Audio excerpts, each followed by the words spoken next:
গরুমারা জাতীয় উদ্যানের গন্ডারের সংখ্যা বেড়ে দাঁড়িয়েছে ৬০। বন দফতর তাদের খাবারের জন্য প্রস্তুত করছে তৃণভূমি। জলপাইগুড়িতে এক শৃঙ্গ গন্ডারের কথা বললেই সবার নজর অসমের দিকে চলে যায়। অসমে এক শৃঙ্গ গন্ডার পাওয়া যায়, তবে উত্তরবঙ্গের ঘন জঙ্গল ও নদী সংলগ্ন গরুমারা জাতীয় উদ্যানে এশিয়ান গন্ডার পাওয়া যায়। গত কয়েক বছরে এশিয়ান গন্ডারের সংখ্যা উল্লেখযোগ্যভাবে বেড়েছে। গরুমারা জাতীয় উদ্যানে অনুষ্ঠিত এক অনুষ্ঠানে ন্যাশনাল পার্কের ডিএফও দ্বিজ প্রতিম সেন জানান যে গন্ডারের সংখ্যা বেড়েছে। গরুমারা ন্যাশনাল পার্কে গন্ডারের সংখ্যা 50 থেকে বেড়ে 60 হয়েছে, যার ফলে বন দফতরের তাদের খাবারের ব্যবস্থা নিয়ে চিন্তা বেড়েছে। এই কারণে এশিয়ান গন্ডারের পরিবারের সংখ্যা বৃদ্ধির কথা মাথায় রেখে গত কয়েক বছরে 2 কিলোমিটার তৃণভূমি তৈরি করা হয়েছে। পশ্চিমবঙ্গ সরকার দাবি করেছে যে গন্ডারের সংখ্যা বৃদ্ধির কথা মাথায় রেখে এই তৃণভূমি প্রস্তুত করা হয়েছে এবং ভবিষ্যতে এটি আরও সম্প্রসারিত করা হবে।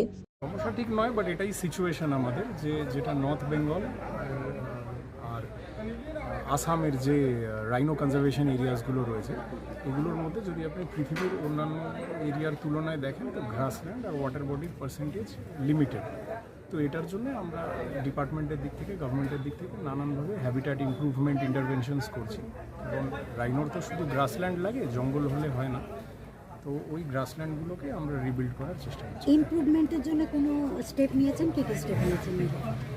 লাস্ট ইয়ারের মধ্যে স্টেট গভর্নমেন্টের ইনিশিয়েটিভে, ডিপার্টমেন্টের ইনিশিয়েটিভের মধ্যে about close to 2 square kilometres of riverine গ্রাসল্যান্ডসকে রিজুভিনেট করা হয়েছে বা ক্রিয়েট করা হয়েছে।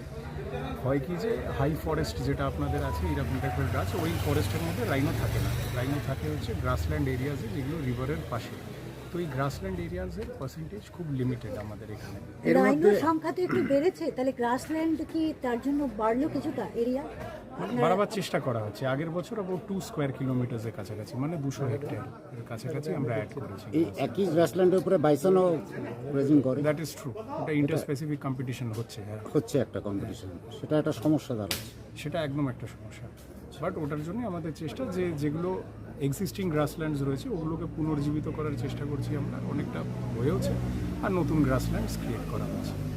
একটা বিষয়, ওই জলপাইগুড়ি বন বিভাগের কিছু এলাকায়